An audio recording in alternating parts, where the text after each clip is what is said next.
Guys, जैसा कि आप सभी को पता है कि भारत के वाइस प्रेसिडेंट यानी उपराष्ट्रपति जगदीप धनखड़ जी ने भारत की राष्ट्रपति द्रौपदी मुर्मू जी को 21 जुलाई को अपने स्वास्थ्य की वजह से पद का इस्तीफा दे दिया है। ठीक है, अब यहाँ पर लोगों के मन में कई सारे सवाल उठ रहे हैं कि जो उपराष्ट्रपति जो पद का इस्तीफा देता है उसका प्रोविज़न संविधान के कौन से आर्टिकल में मिलता है, ये पहला सवाल। और दूसरा सवाल जो लोगों के मन में उठ रहा है वो ये है कि अगर उपराष्ट्रपति का पद रिक्त हो चुका है तो जो नए उपराष्ट्रपति बनेंगे वो कब बनेंगे और कैसे बनेंगे, ये सबसे बड़ा सवाल उठ रहा है। तो मैं आपको बताता हूँ।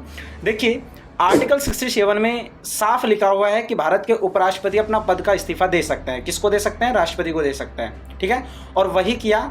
21 जुलाई को उपराष्ट्रपति ने राष्ट्रपति को अपना इस्तीफा दे दिया है। ठीक है, यानी उपराष्ट्रपति का पद रिक्त हो चुका है। अब इसके बाद में नए उपराष्ट्रपति कब बनेंगे? तो देखिए, संविधान के अंदर कहीं पर भी ये नहीं लिखा हुआ है कि उपराष्ट्रपति का पद रिक्त होने के बाद में कितने टाइम में उपराष्ट्रपति का पद भरा जाना चाहिए, यानी कितने टाइम में उपराष्ट्रपति का पद आ जाना चाहिए। ऐसा कोई प्रोविज़न संविधान में नहीं मिलता है। संविधान में सिर्फ इतना लिखा हुआ है कि अगर उपराष्ट्रपति का पद किसी भी कारण से रिक्त हो जाता है, चाहे उनकी तबीयत खराब हुई हो या फिर चाहे उनकी मृत्यु हो गई हो, चाहे उन्होंने खुद ने अपना त्यागपत्र दे दिया हो, ठीक है, किसी भी कारण से उनका पद रिक्त हुआ है, तो संविधान में लिखा हुआ है कि यथाशीघ्र चुनाव करवाने होंगे। अब यथाशीघ्र का मतलब शीघ्र ही, यानी जल्द ही चुनाव करवाने होंगे।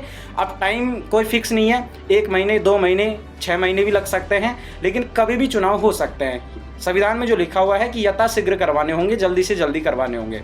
अब वहाँ पर अगर हम राष्ट्रपति की बात करें तो राष्ट्रपति के बारे में तो लिखा हुआ है संविधान के अंदर कि भाई अगर राष्ट्रपति का पद रिक्त हो जाता है तो 6 महीने के अंदर चुनाव करवाने जरूरी है, 6 महीने के अंदर अंदर। लेकिन उपराष्ट्रपति के बारे में संविधान में नहीं लिखा हुआ है, टाइम नहीं लिखा हुआ है, 3 माह 6 माह ऐसा कोई टाइम नहीं लिखा हुआ है। उपराष्ट्रपति के बारे में संविधान में सिर्फ इतना लिखा हुआ है कि अगर उपराष्ट्रपति का पद रिक्त हो जाता है तो चुनाव जो है वो यथाशीघ्र करवाने होंगे, यानी जल्द ही करवाने होंगे। लेकिन टाइम नहीं लिखा हुआ है कि कितने टाइम में करवाने होंगे, सिर्फ इतना लिखा हुआ है कि यथाशीघ्र करवाने होंगे। और यहीं पर एक सबसे बड़ा सवाल और उठता है, क्योंकि आपको पता है आर्टिकल 64 के अकॉर्डिंग जो उपराष्ट्रपति होता है वो राज्यसभा का सभापति भी होता है। ठीक है, यानी अगर उपराष्ट्रपति का पद रिक्त हुआ है तो सिंपली राज्यसभा के सभापति का भी पद रिक्त हुआ है, क्योंकि आर्टिकल 64 के अकॉर्डिंग उपराष्ट्रपति राज्यसभा का पदेन सभापति भी होता है। ठीक है, तो अब वहां पर जो राज्यसभा के सभापति का पद रिक्त हुआ है उसके स्थान पर कौन बैठेगा? तो देखिए, उसके स्थान पर बैठेंगे राज्यसभा के उपसभापति। अब आप कहोगे कि उपसभापति क्या होता है? देखिए, ध्यान से सुनो। राज्यसभा में हमेशा एक सभापति होता है और एक उपसभापति होता है। जिस तरीके से लोकसभा के अंदर अध्यक्ष और उपाध्यक्ष होता है ना, ठीक उसी तरीके से राज्यसभा में एक सभापति होता है और एक उपसभापति होता है। ठीक है, तो जैसे कि मैंने कहा कि आर्टिकल 64 के अकॉर्डिंग जो राज्यसभा के सभापति होता है ना वो उपराष्ट्रपति ही होता है।